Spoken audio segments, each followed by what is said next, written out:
For those companies and organizations competing for new top-level domains, TLDs, there are going to be a few ways to resolve the situation. Today's guest is going to outline what this competitive situation is and what a solution might look like. Whether you're a gTLD applicant or an investor, you'll want to watch this show to learn more. 3 messages before today's show. First, if you're a domain name investor, don't you have unique legal needs that require domain name technical know-how and industry experience? That's why you need David Westlow of Wiley Rein. Go search for David Westlow on Domain Sherpa, watch his interviews, and you can see for yourself that he is intelligent and articulate, can help you with buy-sell agreements, deal with website content issues and UDRP actions, and can even help you write your website terms and conditions. David Westlow is the lawyer to call for all your internet and intellectual property needs. See for yourself at newmediaip.com. Second, when you have questions about domain names, where should you go to ask them? The answer is dnforum.com. Not only is DN Forum the largest domain name forum in the world, but it's the best. You can learn about domain names in the industry, buy and sell domain names, talk about domain name news, and meet other domainers just like yourself. Register for a free DN Forum account and begin advancing your skills and knowledge today. And when you do sign up, send me a friend request so we can connect. My ID is Domain Sherpa. Finally, whenever I'm thinking of buying or selling a domain name, the very first place I go is estebat.com. Their service provides quick and comprehensive information about the valuation and the critical factors that you need to know about, like other extensions that are reserved, recent sales, search volume, and cost per click rates on search engines. And if you haven't tried their lead generator service for domains you want to sell, you're missing one of the most powerful tools around. Those are the reasons I pay for the service every month. Here's your program.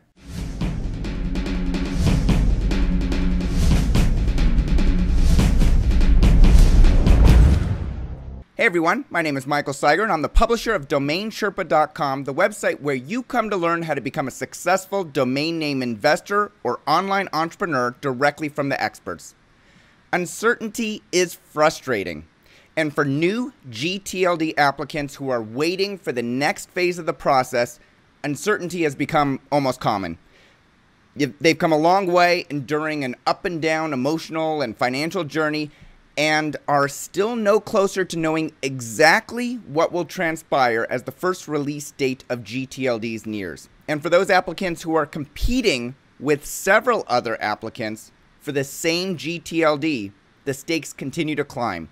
Today's guest is well versed in the new gTLD space, is sensitive to all the stakeholders that are involved and their needs, and is going to help us understand the most pressing issues and a potential solution. Today we're joined by Monte Cahn, founder and president of rightofthedot.com. Monte, welcome to the show. Thank you, Michael. Great to be here. So there are several hundred of the new gTLDs that have more than one company or organization vying for control. Is that correct? That is correct. Out of the 1,930 new applications, 755 are actually in contention, which means there's more than one applicant. There's actually 145 different applicants vying for those 755 competing applications. The rest of those applications of the 1930, between the 1930 and the 755, are uncontested strings. Got it. And so what are some of these contested strings? What are some of the more popular ones that have more applicants applying for that gTLD string? So the most competitive application or new string application is .app, believe it or not. They have 13 competing applications from 13 different applicants. Mm-hmm. And so that's the most. Another string is .blog, again, related to your show and many of the shows that are out there. No wonder why it's a competitive application, but .blog has 9 competing applications. Mm-hmm. And then you can go down to the other end of the spectrum where there's only 2. Examples of that might be .grocery, where there's 2 publicly traded companies, both Walmart and Safeway, competing for that application, as well as a domain name like .one, which there's only two, and that's not the number one, but ONE. .ping has three, and so does .club have three or two or three applications that are competing applicants. So the domain names that had a word and a blog.com or whatever extension in the past that were really big, like, I don't know, 4 or 5 years ago, are those going to become more popular in the future as .blog gets resolved and whatever .blog comes out? Are people going to be looking at whatever blog.com to grab as a way to prevent leakage from the .blog domains that get launched later? Well, there's a couple ways to look at it, Michael, and it's a great question because it gets asked all the time. As a matter of fact, it was one of the top panel questions in the traffic conference that we just recently attended, where I was on the panel for new gTLDs as well. People that are .com owners, especially in premium names, are wondering what downward or upward effect it might have on their premium domain name. So a good example might be what happened with XXX.com when .XXX was announced. When that publicity came to .XXX, actually XXX.com got the gain, a lot of the traffic and benefit from that, because people were hearing the term XXX and didn't know what to type in at the time. Other examples are with .blog and .app and others, but except there's no other extension that is out there yet. So my feeling and our feeling is that a lot of the premium domain names will retain their value, might even increase in value in terms of traffic in the immediate future, but it could have downward pressure over time, because as more and more people are using the new gTLD that applies to their industry or has meaning to the right of the dot, which is ironically the name of our company, people in that particular industry might not necessarily leave a so-and-so or xxxblog.com name, but they might get that for further protection. But what we're talking about for the new gTLDs is a new generation of users and users that aren't online yet. So the threat is not really people who have existing domain names moving away from their existing domain names, but it's the millions and billions of people that are yet to be on the internet that will have a lot of other choices for them to launch their businesses or launch information on the web and have email and communication ability. That's really what this new expansion from ICANN is all about. It's not for the existing market, it's for the market that's yet to come. Yep. There's 2 billion people online today. There's 225 million domain names. So there's quite a disparate difference between those two facts. There should be about 6 billion people online if you look at all the people that have network ability and have broadband capability.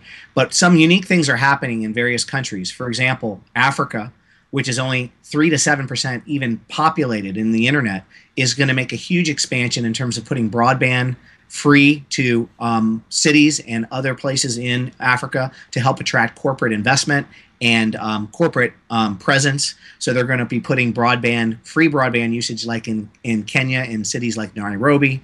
I just heard that Australia as an entire country is wiring the entire country from tip to tail and going to have a straightforward broadband price that's going to be equal for everybody to share. So it's all about increasing connectivity for users that don't have connectivity today, educating those that have never been on the web before, and of course supplying mobile devices, handhelds, and PDAs and other types of devices to give them access to the web. That's what's going to inspire a burst in internet usage, along with older people communicating to their grandchildren and their and other people through Facebook and other social networking mechanisms like we've never seen before. And of course, my kids who are in just grade school are now learning how to build websites, which has never happened when I was a kid. So you're going to have younger users, older users, users in third world countries that never had access to the web, plus the overall just general population increase in the world, which is going to go to 9 billion very shortly, and the access to about 6 billion people to be online in the next 10 to 15 years. Yeah, no, that makes perfect sense. And, you know, my mom is never going to understand anything other than .com. You know, she's just of a different generation. And my generation will understand that there's different extensions because I may type in a .org or a .net, and I realize that somebody may come online and it might be, you know, just like I see .io applications. You know, high-tech companies will use .io for cloud or programming or a way to interface Correct. with something else. And so I can definitely see that .app will take off and .blog will take off. Right, and our children, by the way, they don't really care whether they're on a .com, because when they get up into the professional world or get into college, there's going to be all these other choices, and Sure. there's going to be market segmentation by industry. That's why what's about to happen is going to be a revolutionary change. It's like going from Web 2.0 to Internet 3.0 within the next 3 to 5 years, in my opinion. Yeah. Well, I liken it to the area codes for telephones. I grew up down in LA where we only had 818 area code, and suddenly 4 years later we added another area code. We had 626, and 4 years later they added 2 more area codes because people were just houses and the grid was just expanding so quickly down there. And so, I liken it to that. People, yes, were confused at the beginning. Can't I just dial the 7 digits without having to enter the area code? And no, you cannot. And I think as people continue to move around from country to country or within states of the United States, they keep their cell phones. Even though you're in Florida, you may still have a Washington, area code on your phone, and people don't think twice about it because they're just programmed in.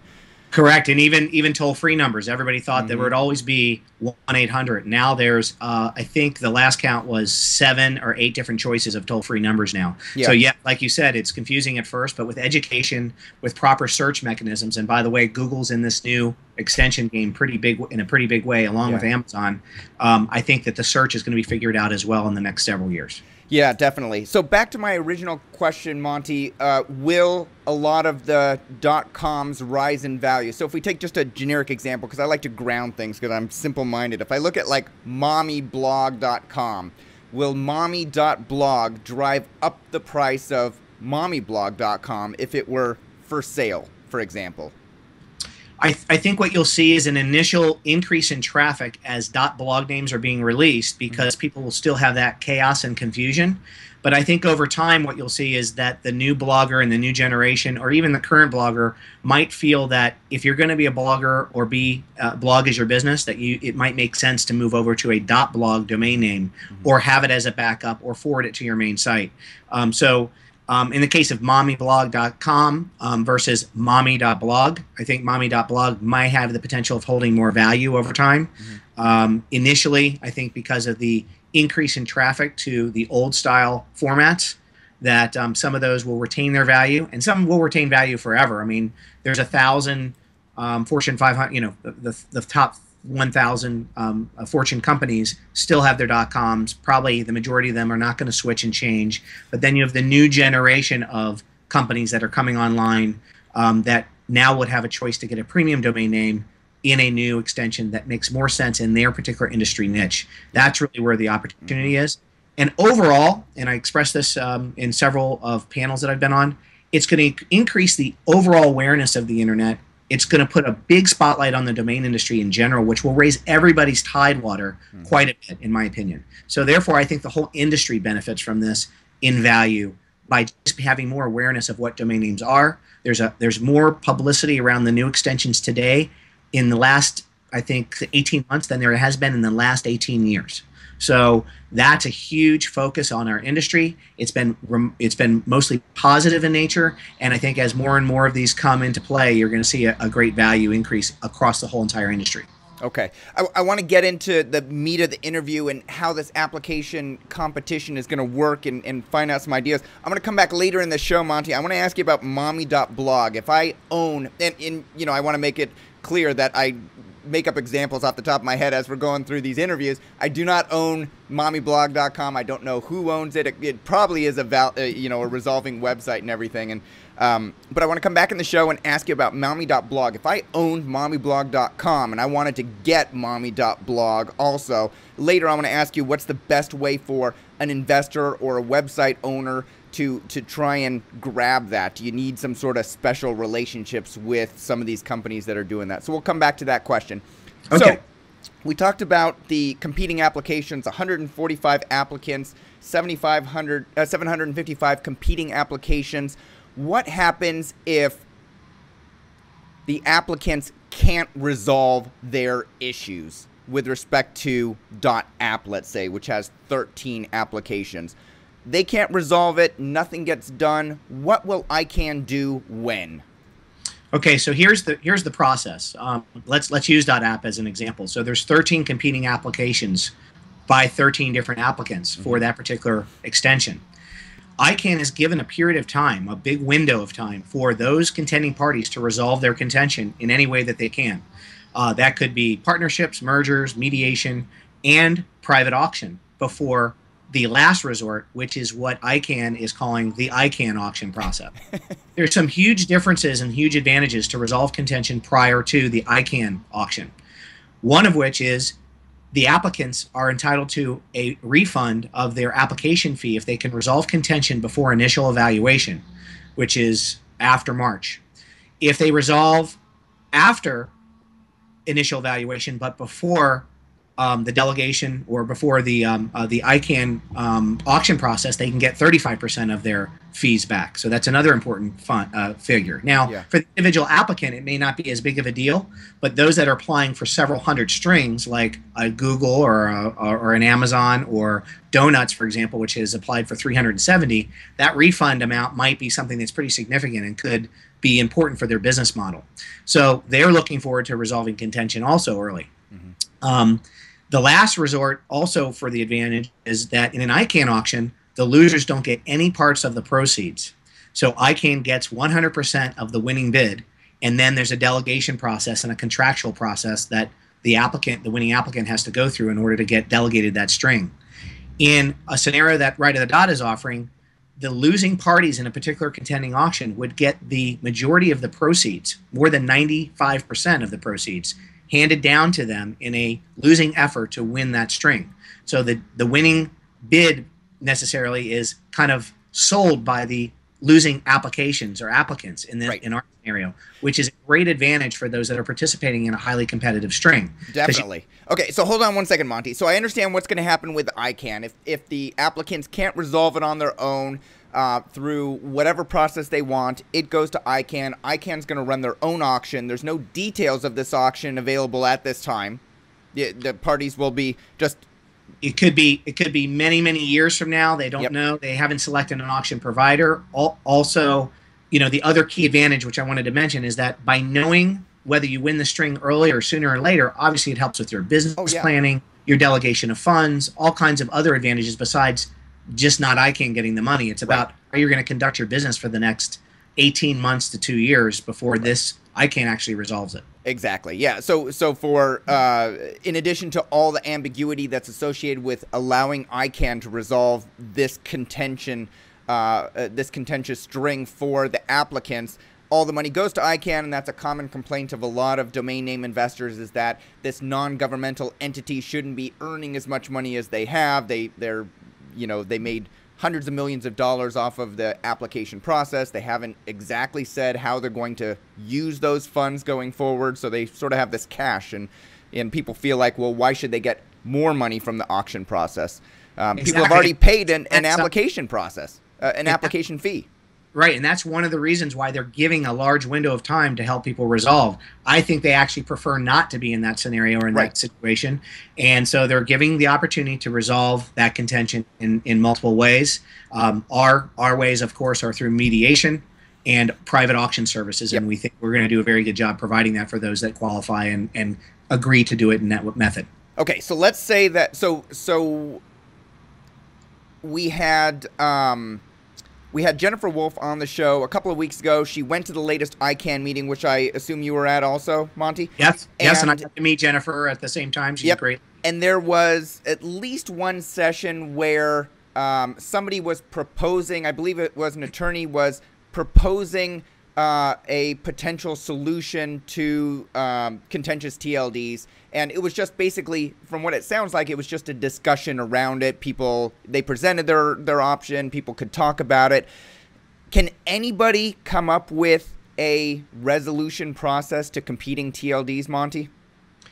Well, we believe that you have to be licensed, properly licensed to do that, which Right of the Dot now is. We've just obtained our auction business license in the state of Florida with specific criteria and explanation about our purpose, which is resolving contention between competing applicants in the new gTLD format. We believe that you have to have an independent escrow provider for such services because funds could be held for a long period of time, and they have to be distributed in a fair and equal manner. So we've partnered with escrow.com, who's done more transactions in our space than anyone, and we believe that gives us a good, viable, unbiased partner who's a leader in their particular field. I believe you have to be a licensed auctioneer. You have to have the proper, more importantly, the proper contractual documents prepared about how you're going to resolve the contention, what happens to the winning bid, how long it's held, does the funds get distributed before delegation by ICANN or after. These are all things that we have a lot of thought process around and have come up with solutions for. And we, unlike other people in the space, are letting the individual applicants in the competing string decide what's the best format for them, and then holding that individual auction based off of their criteria and their desired format, because they're all agreeing it's their money. They should have the right to choose how to resolve. Right. So that makes sense. But let's say that there was Dot Grocery and there was only 2 parties competing for it. Can they just hire a mediator to help them work out the details? Or will a mediator who doesn't have experience in the domain name industry end up doing more harm than good, in your opinion? That's unknown. That's unknown. We feel because of our industry experience, we're going to be giving quite a bit of industry experience, and our knowledge base and experience will help in that format. But yes, an independent mediator in that case where it's not going to go to auction would be a method to choose from. We're also offering mediation services as well. Everybody does not have to go through a private auction in our scenario. In our case, we can mediate as well in this scenario. But a mediator or a way to work out those differences or those partnerships between them. In the case of Dot Groceries, it's 2 highly competitive public companies that both want the name, so that's more unlikely on how to mediate that resolution or that dispute, versus maybe some of the parties in this .app scenario where there's some very big players applying for .app and going for it, such as Google and Amazon and others. What's going to be interesting to see is how they play that one out. That one's more likely to go to auction, in my opinion. So, good luck trying to get the 13 applicants of .app to agree to terms through a mediator, and everybody's got their own needs and their own must-haves and, things like that. It's just not going to happen. Right. So, it's also more challenging for a private auction provider to get all those 13 at the table. True. As well. Right. The better shots are the 2s, the 3s, the 4s, the 5s up to 8. We feel that's a sweet spot for us because people are more likely to agree.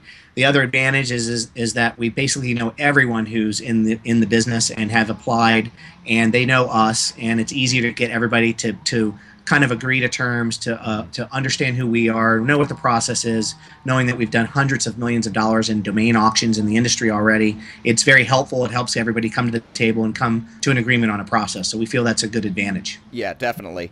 Okay, so the competing applicants can resolve it on their own. They can say, hey, let's form this JV, and one of them will retract their application and get some money back, and they figure out how the economics work. They can go to a mediator. They can sue each other prior to the event. They can wait for the ICANN auction. They can use a third party like yourself to conduct an auction and have input on the how that auction will take place. Are those pretty much all the different options that they have at their disposal? Yeah, well, there's also an objection period that runs through March as well. So any party can object to another party's application. Now, they don't get anything for it. In other words, there's no financial benefit to that.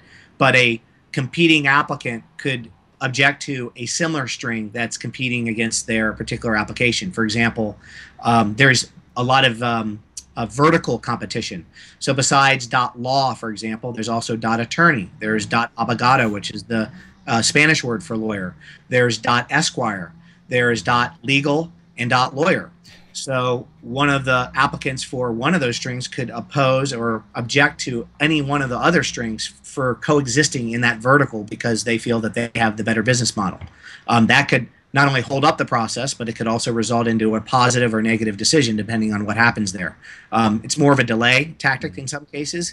In some cases, it has a lot of legitimacy to it, depending on what the string is and who's objecting. Yeah. Okay, that makes sense. So right of the dot, was set up by you and Michael Berkens in order to help new gTLD applicants navigate this entire process that's going to take place in the next couple of years and continue on for forever, potentially. Yeah, we serve two purposes. First, we're helping to resolve contention, so there's actually strings out there that will go live and launch. And of course, our second part of our service offering will be helping the new applicants that we choose to work with have great success with their premium domain names, which is a big revenue source for a lot of the business modeling that's out there for a lot of the premium generic names, and also the geo names such as .Miami or .Boston, for example, that have a city strategy and want to make sure that some of the premium names in that space get the best dollar that they possibly can, that there's a proper sale or auction or founders program developed for those particular names that it helps add to the bottom line and helps with the marketing positioning for each one of those companies. So we're helping consult and advise on those particular initiatives and helping as the general contractor on handling that for the entire registry for them. We will handle the entire aftermarket premium name, sunrise and land rush auction strategy, and then work with subcontractors such as other brokerage houses, other providers, and then we'll be the conduit of information from the partner down to several of those brokers so that it all works to everybody's benefit. Wow. So I didn't realize that. So if I were starting a registry and I didn't want to have to build and operate my whole back end, the database and the registration process, I could just outsource it to Newstar or to one of these companies that does that. And likewise, if I want to start my own registry and I want to make sure that I have all my premium domain names, all the single words that have high value in the market, and have those reserved and sold and launched in tiers and spaced properly and marketed, you could help me do that as well.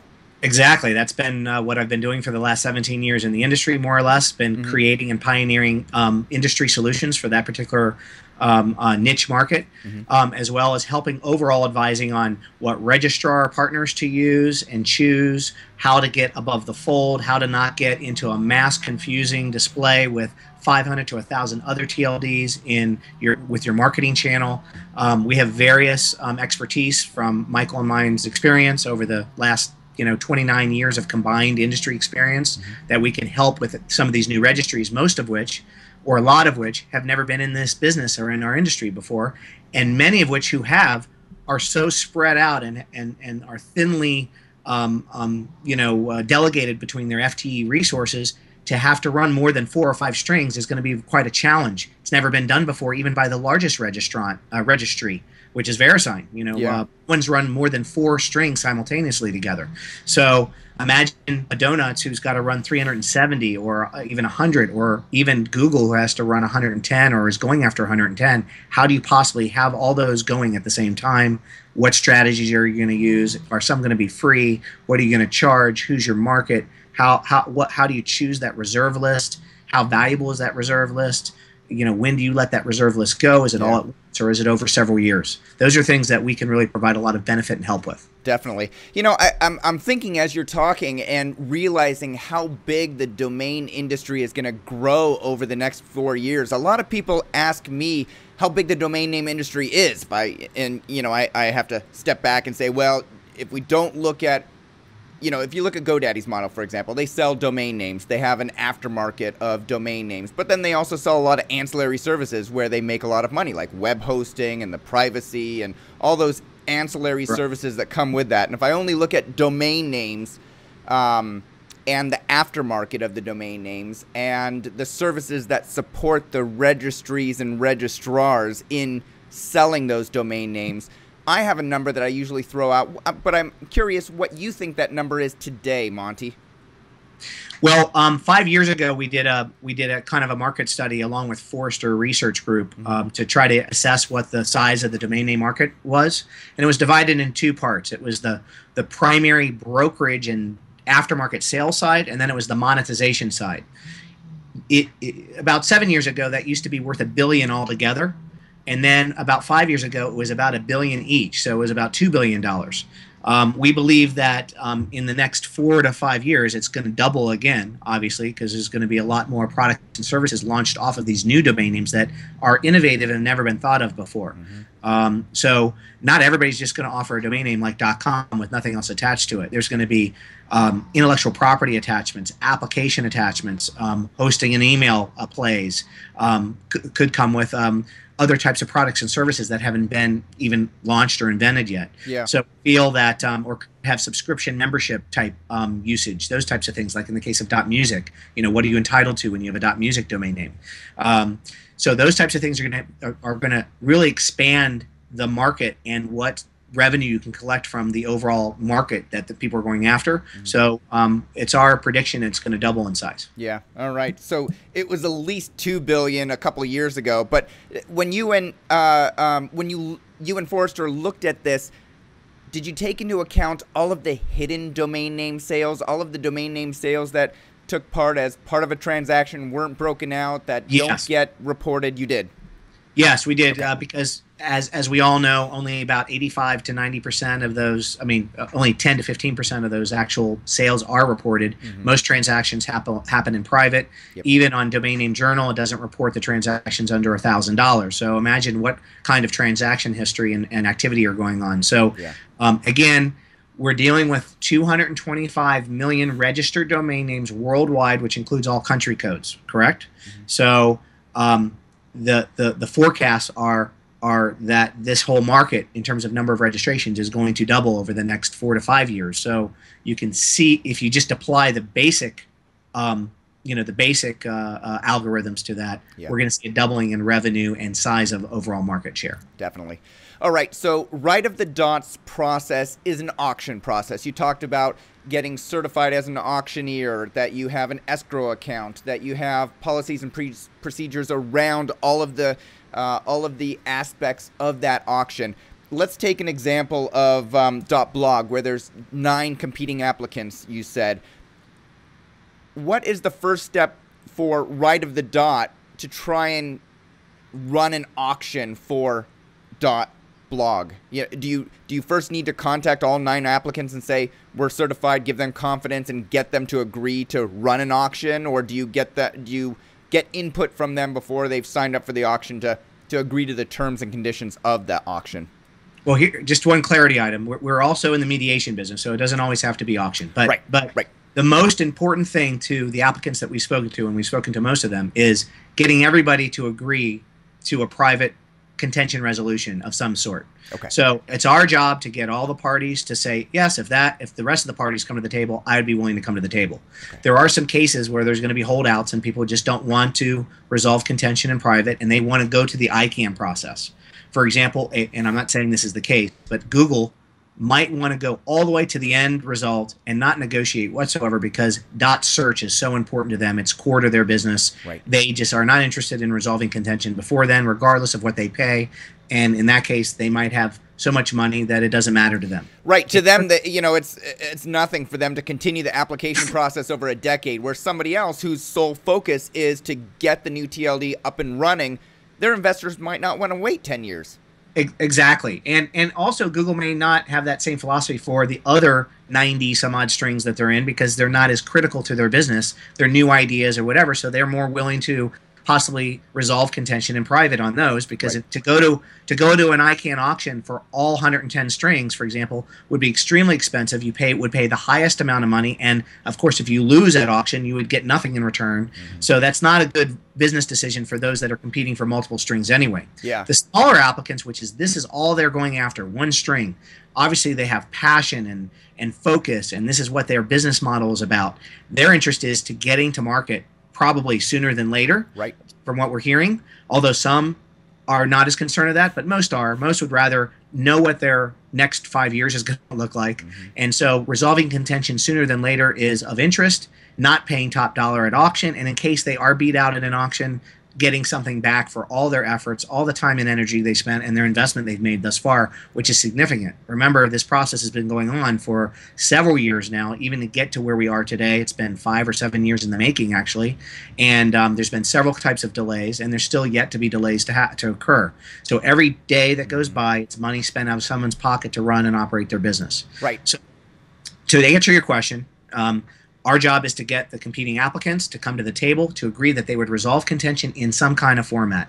Then it's getting everybody to agree to the terms and the type of resolution they want to resolve in, whether it's mediation between two parties or it's a private auction amongst three or two or more, that they agree on what type of auction they want to run. Is it a sealed single bid? Is it a sending clock auction? Or is it a live auction like we used to do for domain names with paddles and a live auctioneer? We offer all three as an option. Those are the three that have been told to us as what their choice, as their preference choice would be. So that's the good news, is that most every applicant we've spoken to, they're agreeing to one of those three options, and most have agreed that if we can get the other parties to the table, they would participate, which means our job is to herd the cats. Yeah. So are you at liberty to say how many strings you are resolving through one means or another at this point in time?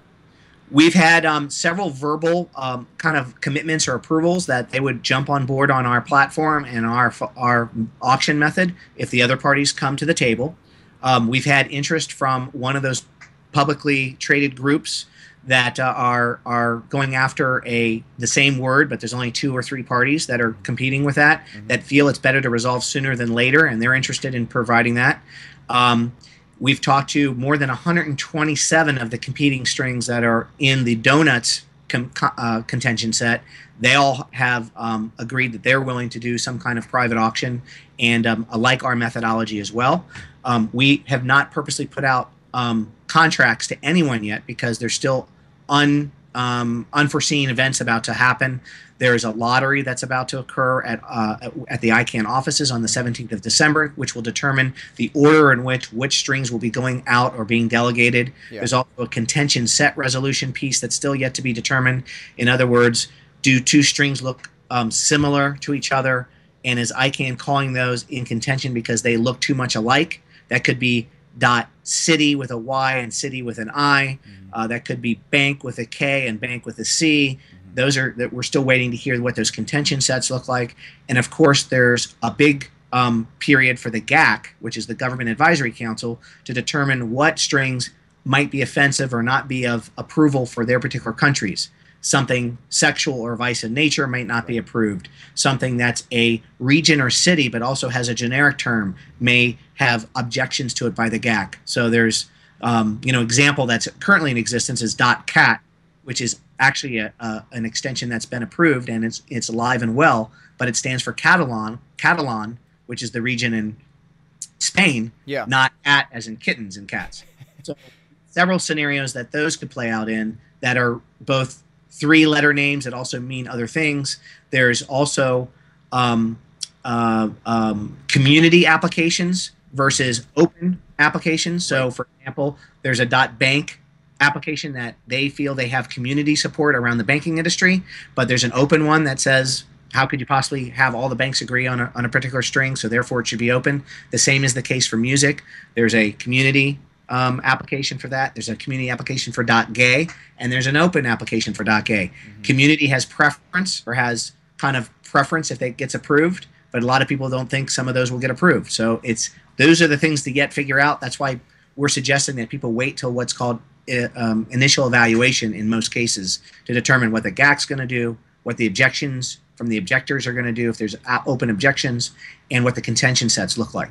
In either case, we're doing our job by getting people to think about their options, educate them, and consult with them so they know what to do when they want to pull the trigger. Yeah, every single time I am exposed to the entire process by people who are educated like yourself, I also think to myself, wow, there is so much unknown in this process that it just boggles my mind. I'm amazed that people are willing to put up $185,000 for an application, tens or hundreds of thousands of dollars in the prep work to do that, and commit millions of dollars going forward beyond that just to make sure that the registry gets up and running. There's a lot of risk involved. Clearly, there's enough reward to warrant that risk, but in a situation or potential reward, but potential.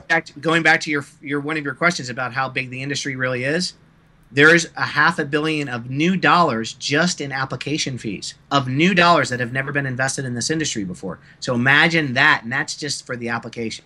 So as you said, which is really key, is imagine the millions and tens of millions and hundreds of millions of dollars to be poured in our industry for marketing, running companies and services around the whole industry, all the legal processes, the back-end operations, the security, the SSL certificates, the new hosting sites. It's going to be very good for the industry. Not all of them are going to succeed. It's going to be like any new business, probably multiple that 80 or 90% might fail or may not be as successful. But the way to judge success on these particular applications might be different than what we're currently looking at in the 22 TLDs that are out there today, because they have different business models attached to them. Right. And a lot of people may look at .mobi, for example, and say, well, that's an unsuccessful TLD because it's not as popular as a .com or a .net. It doesn't have as many registrations. But in terms of making the investment versus the return, it may be wildly successful. I don't know. They may have invested $2 million to get it up and running, and just selling the premium .mobis to early investors may have returned that $2 million, a couple times over. So definitely, everybody's... .travel is a perfect example of that. Many think .travel was a huge failure. Well, it was initially, but the operators, which actually are here in Fort Lauderdale now, the registry, clear a nice profit every year with the 60 or 70,000 registrations they have. They also charge $80 for a registration, not 9 or 10. So, a lot of the new extensions have different fee structures.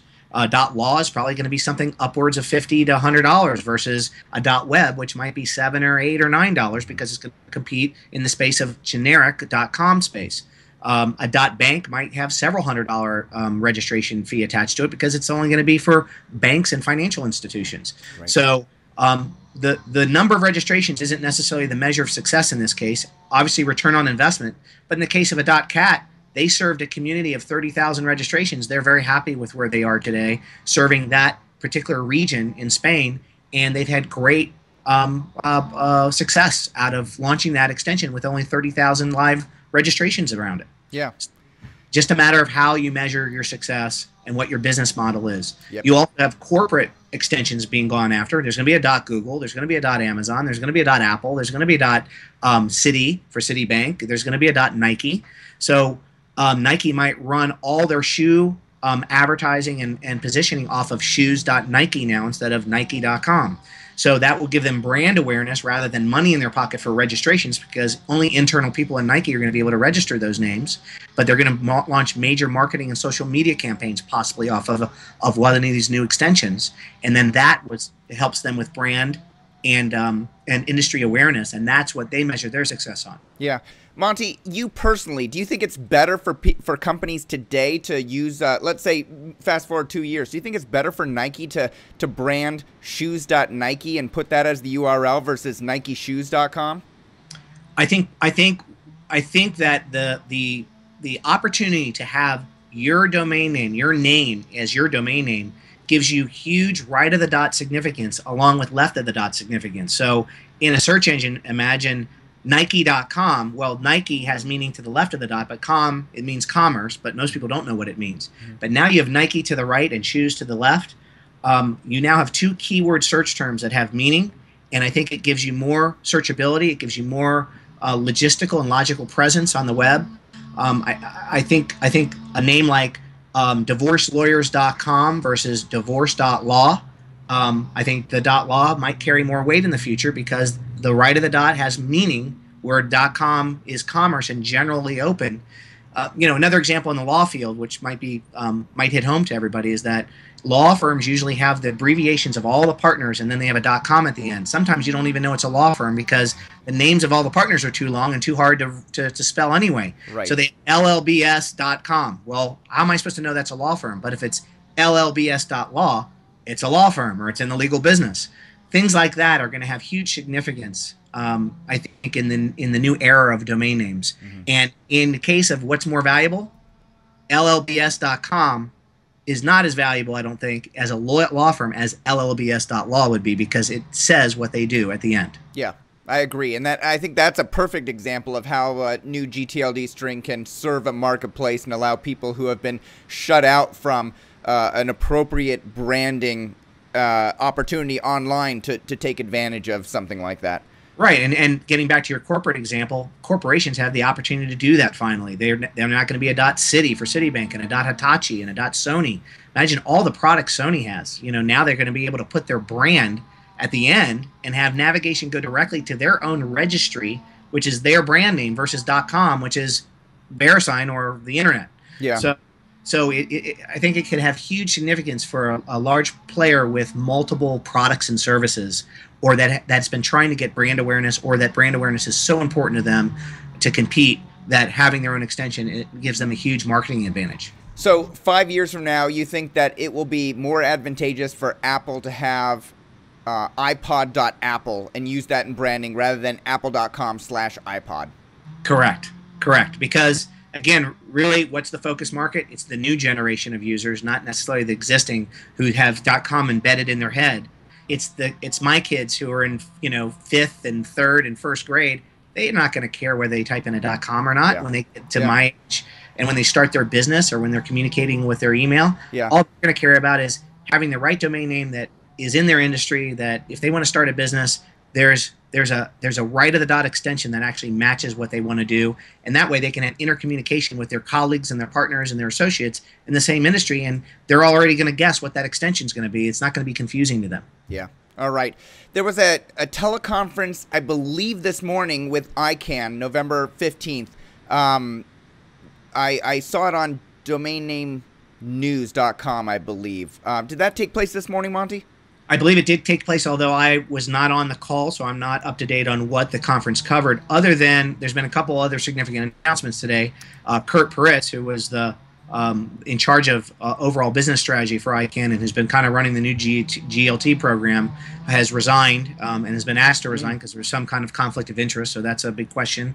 We don't know what that resignation is for and what conflict there was. So Michael put on his blog, thedomains.com, that ICANN needs to come clean and find out, we need to find out what that means. Yeah. There was an announcement of the lottery date, which is when all the applicants have to either send a representative live or be in LA on the 14th to the 17th of December to pay $100 to get what's called their lottery ticket to determine where they are in the pecking order of this delegation process. And so that's another time that everybody has to get together at some point, is in December in LA. To do that. So that was an announcement that was most recently announced. Right, so that was just made. So, I would have thought I paid my $185,000 for an application. They're going to just pull out of a hat the lottery, the order of the gTLDs that are going to go through, how they're going to do the evaluation. Why do I need to pay $100 to get a ticket in the hat? Why do I need to travel to Los Angeles to sit at the LAX Hilton to actually go through this lottery? Why is there so much, involved in this process that wasn't known before I put in my $185,000 application? Do people in the industry find that frustrating, Monty? Yes, very frustrating. And a lot of people within the industry, even ICANN, I think is adapting to the environment as we're going along in this process. I mean, there's been 22 new TLDs up until today that have been out into the root. Now we're going to go from 22 to possibly 1,022 over the next 3 to 5 years, and then more rounds of 1,000 each year to come. So they're figuring out some of the process now as they're facing the challenges of how do you logically go through 1,000 potential new extensions and which ones get to go out first. Mm-hmm. So at first it was going to be kind of a random selection, and people think that this is the fairest way is to kind of do a lottery. And then because ICANN's a nonprofit organization and they're in California, they probably had to run it this way, have a significant ticket price to be able to use in order to have an official lottery type format to comply with California law, because that's where they're based. Okay, I understand. That's the reasons behind this. Yes, it's an extra hassle, an extra trip, an extra confusing point, but it also, I think, addresses the fairness of who's going to get out the door first, and that it was completely random and unbiased, and it was just the luck of the draw in that particular case. Right, and it's an organized location, and it's in public, and it's probably audited by a third party, and so there's a lot involved in there, and maybe the $100 fee goes to covering the cost of running that lottery. Right. And, this could have significance in a particular vertical that I mentioned before that has vertical competition. So in the case, let's go back to the legal vertical, which has .law, .lawyer, .legal, .esquire, .abogado, and .attorney. Well, .attorney is not in contention. No one else applied for .attorney. But there are several applicants that are applying for .law. Now, they have to resolve contention. Imagine if .attorney gets out a year before .law is resolved in contention. They could actually have a significant change in what the market business outlook looks like for that entire vertical. I don't think anyone imagined how many different vertical plays there could be within a particular vertical string contention. Yeah. So you have all these string contentions in a particular string, and then you have a vertical contention play that has to be resolved. So the lottery kind of might put .attorney in the back of the list while law is getting resolved. It could just happen that way. Or attorney gets out of the door first along with .abogado, which is the Spanish word for lawyer. And all of a sudden the law business model completely changes, or it puts an emphasis on them that they better resolve right away their contention set, because if they wait until the ICANN contention auction, it could be 2 years down the road before they get out the door, and then half the lawyers have already gotten a .attorney name. Right. So this has significant variable in play in the business modeling. If you've applied and you think you're going to get 50% of the market over the next 5 years, and all of a sudden you now have 3 or 4 different strings that are all in my industry that could take market share away from me, all of a sudden my business model could change. That affects my investors, my partners, my fee structure, everything. Yeah. So an early draw, a low number, a low an early launch date potentially, if you get through the application process, the review process, and the contention process, if there is one, it could actually put competitors who have a late draw out of business, because the first mover has a lot of advantages. But potentially, you know, potentially, and that draw process, I believe, is just to see who gets through the evaluation process first. Yeah. To who gets their application read first, and then of course you still have to come to contract. And so this lottery is basically the review process. Who will be reviewed first out of the 1,930 applications? Correct. Okay. All right. So I'm just taking a look at some of the information that was on Domain Name Wire this morning. New gTLD draw will take place December 17th in the afternoon at the Hilton LAX in Los Angeles, California. Details are going to be published tomorrow, November 16th. This interview will come out after that date, so we'll know a little bit more around there, and I'll link to that from this interview. ICANN has a license to operate in California, a lottery, evaluation results to be expected August 2013. So they've pushed that back a couple of months. I'm not even sure what that means exactly. The evaluation results of applicants? Of the applications, probably. Okay. It's not going to be announced to 2013, yes. Yeah. So I mean, August of 2013. So that could mean that people are just not going to know whether their application's even approved until then. You know. So again, this is why maybe resolving contention in some cases makes sense for some first, because at least there's only 1 or 2 players left if everybody's resolved. Now, will ICANN actually review? Let's say that .law gets an early draw. Will ICANN review those? I can't remember how many competing applications, or will it wait until there's resolution to one applicant before they review it? Well, they're not going to review right away anyway. There's still a window with the GAC for objection, and also for the open objection for the public.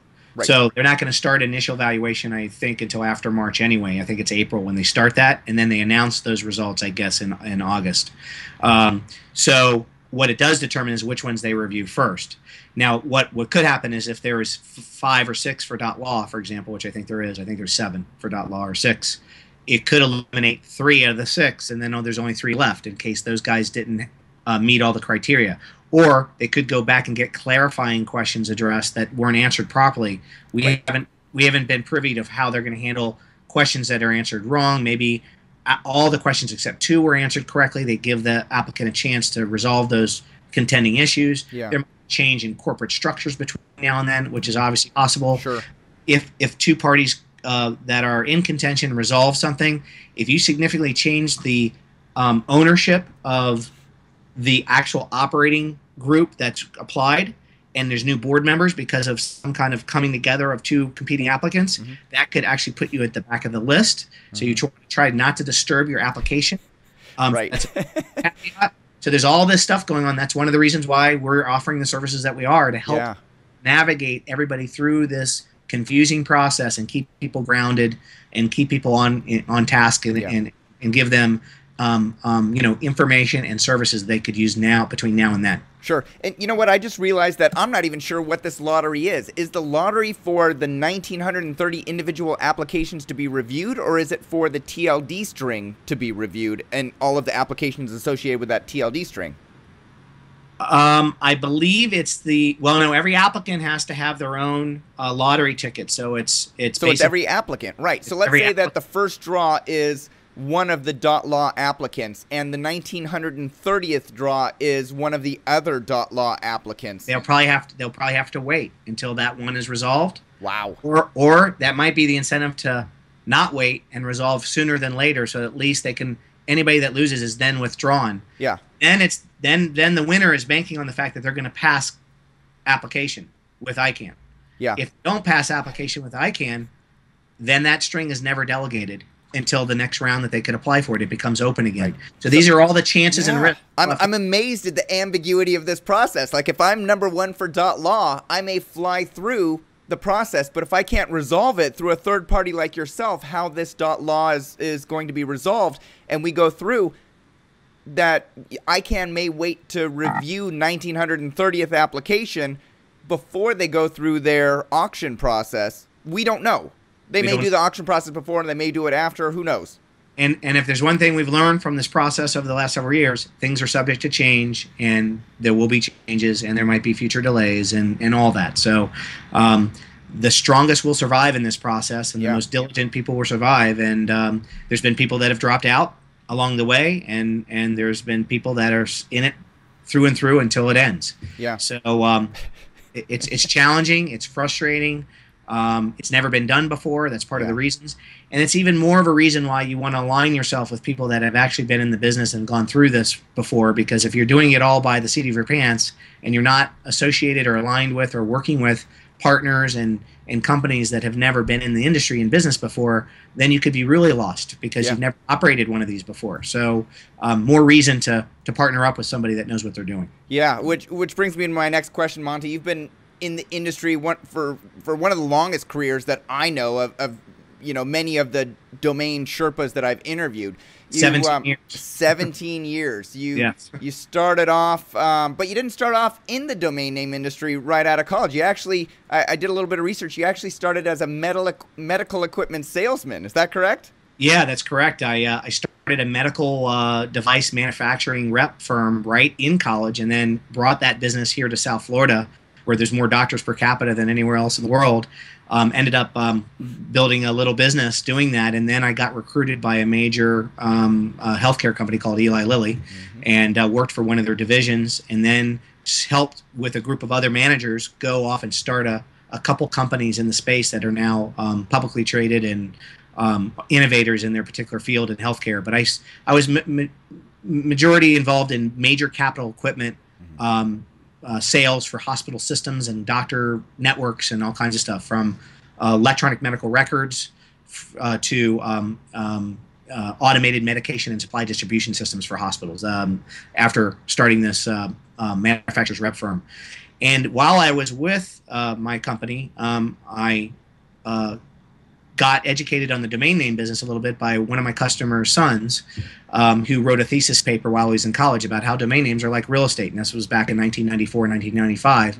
They asked me to proofread the paper. And when I did, I was literally bought in. I mean, I literally just bought into the concept of registering domain names. That's before Google, before Yahoo, before banner ads, before any major internet monetization play, other than thinking it was just raw real estate and put your stake in it now and someday it's going to be worth something. Yeah. It turned out it panned out, and helped sell the first $1 million name, which was wallstreet.com in 1999, and then sold the first $2 million name, and basically have sold several $100 million worth of domain names since then. And so you started the first domain brokerage that I research showed, nameshop.com. You started hitdomains.com, which I believe was it then became a merger with solutionhome.com to create domain systems. That's correct, which then spawned Moniker. Right. We were like kind of an independent rep with all kinds of registrar reseller programs, and then we just decided to become our own registrar. I went up and bought a registrar from a company out of Canada, a hosting company, which only had 800 registrations in it, and then we built that up to 3 million registration customers over the next 3 to 5 years, and then sold the company to oversee.net in 2007. Before that, I sold it to Cvaster, which was Canoodle, 2 years before that, and then resold it, and then left Oversee at the end of 2010 and started right at the dot. But we pioneered a lot of things during that time, which were really big industry standards now, which is domain appraisals, the escrow process of transferring a name and changing ownership, anti-theft mechanisms to help prevent theft at registrars. If you remember back 7 years ago, people were stealing names. Moniker never had a stolen name from it because we put up anti-theft barriers and really protected the assets of our customers. We were the first ones to do a live auction, the first ones to do an online auction. I ran Snap Names, I ran Domain Sponsor while I was with Oversee. So lots of great things that we've done for the industry. And one of the more famous things that I get a lot of flack from a lot of the attorneys and companies about, I created Who is Privacy in 2001.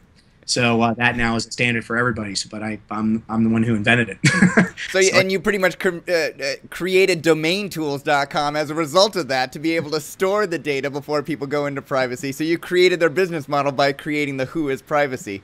Well, for them to breed, to find out who owned the domain names. Right. Exactly. So, or created the necessity for domain tools is how I should have phrased it. But you've also helped sell WallStreet.com for over $1 million in 1999, Autos.com for 2.2 million, eCommerce.com, eToys, Mortgage.com, Celebrities.com. So you've pretty much been in every area of the domain name industry and helped broker some of the largest and most well-known brands on the web. What do you consider, if you look back, Monty, and you look at, not considering what's to come, but you just look back, what do you consider your greatest accomplishment? Well, going back to all those first that we pioneered in the industry that are now industry standards, I consider those great accomplishments because they're used by companies now every day. I also am very proud of what we built at Moniker when I was there. It was a startup out of my house and became a very big force in the domain industry, both as a premium domain brokerage house, a live auction house, and a really kick-ass registrar. And we were the first ones to really kind of integrate all those services together to create a domain asset management company. And people didn't really look at the domain names as assets until we kind of put that name on it, which people looked at domain names as commodities, and that $7 or that $35 reoccurring fee that you have to pay. And we kind of were the first ones to monetize the traffic and sell the domain names for more than you bought it for, and bring a public auction with a live auctioneer and make sure everybody was aware of what was going on, and created a new investment vehicle for people, and then secured those assets and made sure they were secure and not able to be stolen from people. That was a big accomplishment. Besides being a father of 3, and a happy father of 3, those are my biggest accomplishments. Excellent.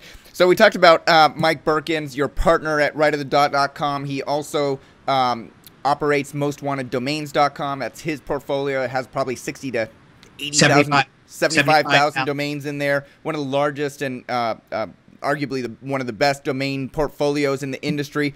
Do you also have a personal domain portfolio, or one of your companies owns a domain portfolio? Yes, I have a couple thousand domain names left from what I originally registered. One of our big philosophies when I was running a company is, unlike others, we made sure we weren't competing with our customers and registering names at the same time that our customers had our names at our registrar. Now, that may or may not have been a good decision based off of how well a lot of my customers are doing with their big, huge portfolios at the time, but we just felt it wasn't the right thing to do is to compete with them on drops and domain auctions and register our own inventory while we were providing services for the same. And, we could have been a lot bigger if we did that. That's what, for instance, oversee.net has accumulated, 1 million domain names over time. So it's by domains, and they are also serving customers in the same space. Right. I just felt it wasn't the right thing to do. I didn't think it was the right thing to do to compete. So we wanted to focus our products and services around supporting all those things that our customers needed and providing best in customer service and best in security and, of course, best auctions. And the other thing that we did that was different and that I made sure I was doing for the entire industry was going outside the domain industry and bringing the domain concepts and the importance of owning and monetizing domain names to the search engine community, to the adult community, to the affiliate marketing community. They all were using domain names, but they never looked at it in the same way. And I got all the heads of those particular, and ad tech as well, got the heads of those particular conferences to put domain names up on their panels every year so that they have those subject lines on how to protect, how to make money with, what's the important things to know about domain names. And so that's why I think the industry expanded a lot, because then everybody started doing that and putting booths at shows that were outside the domain industry, which we felt it was important to do. So we were at search engine strategy conferences and webmaster worlds and ad techs and South by Southwest and the adult shows and just every show that touched domain names in various ways to help educate them on the importance and why it's important to own domain names and how much they're really worth. Yeah, definitely. So of the few thousand domains that you have, Monte, what are your favorite top 3, let's say? Well, I have some domain names that I registered a long time ago. As a matter of fact, Domain Systems was one of the names that we owned that we launched the company off of, and so was Hit Domains. But so I have things like topdomains.com that are around the domain industry. One of the most popular names I own, which is just kind of a niche domain name, which is Trekkie.com for the Star Trek fans. Love that one. Domain name, and I have a lot of 2-letter domain names, and I own Stop.com, for example, and Stuff.com with Michael Berkens. We own that in a partnership, and Home.net and things like that. So we have lots of names like that. I have lots of names like that, but I don't have nearly the premium portfolios that some others have, and that's one of the reasons why we provided brokerage services for those that had great names so that we could help position those for sale and bring the most return on investment as we could. And that's why I'm involved with Domain Holdings and helping them with their brokerage and monetization strategy as well. Yeah. All right. So for anybody that doesn't know, domainholdings.com does brokerage. They do monetization. They do... that's pretty much it, right? Brokerage and monetization? Yeah, they're a complete solution for, what they don't have is the registrar piece, but they have a really unique monetization platform that has a rotating multiple advertising feed network, similar to what I kind of created back 5-6 years ago with Traffic Club. Except it has a lot more partners, and there's direct traffic buys with it, and it kind of optimizes what domain names will be on what network, and then keeps those names to optimize the revenue on those. Yeah, and we've had Paolo DiVincenzo on here in the past. He's no longer running the Domain Holdings monetization platform, but when he was on here, he talked about how they're optimizing it, and I'm sure it's come even further since that time. You are a board advisor. Right, and we've also built the brokerage division into 10 full-time brokers. I think it's the largest brokerage network in the entire industry now, and the focus is on premium domain names. So it's working well, and it will be one of our partners and channels for Right of the Dot when we start selling premium names in the premium domain space. In each of these new extensions, we'll partner with Domain Holdings for that, and also even a CEDU and a domain, Buy Domains in the Name Media Group. They've all agreed to be partners of ours, and that's going to help. It's going to help us get a lot of these new domain names in the marketplace to the right buyers as well. Definitely. All right, Monte, I've got a few more questions here to follow loop back on. Let's see. One of my questions was, I've often thought it was confusing that we have mostly 3-letter TLDs out there for the general public, .com, .net, .org. Yeah, you have the .info, but do you think, and when I look at it, I say, well, .app, that makes perfect sense. Do you think it's going to be confusing to have longer character extensions than just 3 letters? When we go to .blog, will people just absorb it like .info? Or do you think .grocery people, it will take longer for the general public to understand that that is something that they should type to the right of the dot? Well, again, because it's addressing a new generation of users and users that haven't been on the web before, it's all about education. Now, obviously, the longer the extension, the more likely there is to possibly mistype that extension. So those are things to think about. In terms of navigating and search, again, I think because Google is making such a big play in the new domain space, they're going to figure that part out. all, if I'm Google, this is a happy day for me because all I want is more internet users and I make money. Right. And so having a million new extensions out there is going to do nothing but generate more awareness and more web traffic and whatever for them. And that's why they're probably making such a big play in the new domain space. It's my guess, and it's probably right on. So they don't care if there's 1,000 new TLDs right. tomorrow, as long as they get more internet traffic. They're going to provide products and services that address those for their customers. But we also have extensions that people don't really know about. We have .museum, we have .arrow, we have .travel, like we mentioned before. Mm-hmm. There's .job. So there's current extensions that are actually longer today that people don't really use that much because they're closed and they have restrictions around them. Mm-hmm. New extensions are going to have various names. There's going to be there's several hundred applications in new IDNs that are coming that are actually the meaning of current English extensions out today. For example, VeriSign went after I think 15 variations of .com in IDN extensions. There's also various countries and product names in those IDNs. So you're going to have IDN in the mix here, along with English words and foreign words and extensions that are corporate, extensions that have meaning, extensions that you don't even know what they mean. Abbreviations can be more three-letter names that stand for various things. It's all about educating the public. And just like we used the example before, the area code example and also the 800 number example, mm-hmm. people think you could ever remember that there's going to be 866 along with 800 or 877, but there is. Yeah. And people just become aware of that. That those are toll-free numbers today. They'll be becoming aware and being educated that there's all these other extensions, and they'll know what they are, and they'll know how to navigate, and there'll be tools and companies that help them get there. Yeah. And that's another new opportunity for business people. Yeah. All right, Monte, here's the last question. I brought it up earlier in the show, the mommyblog.com. Let's say that you are a business owner and using the example mommyblog.com, you run a successful business. You want to make sure that you protect your asset by buying mommy.blog. Or let's say that you're a domain investor and you own mommyblog.com. You want to be the first person to register mommy.blog, so now you can bundle them together and sell them to somebody who wants to start a business around mommy blogs in a network, let's say.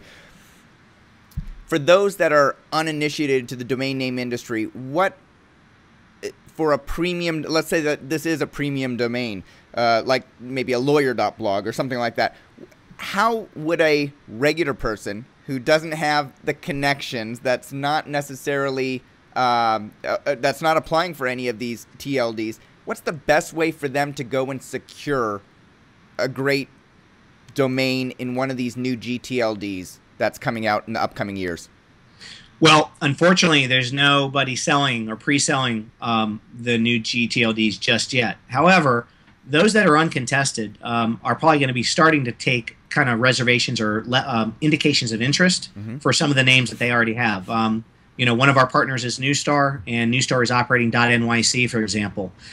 There's been several expressions of interest in certain names in .nyc, and the folks that are running that are taking those expressions of interest, and then when it comes time that they're going to start releasing those names either before or after delegation, because you can pre-sell names understanding that you're going to be delegated, or create founders programs, which is something we have a great deal of specialty in, and that is people that are agreeing to use the domain name to make sure it's their brand. Mm-hmm. They meet certain terms and criteria in an effort to get that name to them first, and they may or may not be paying for that opportunity.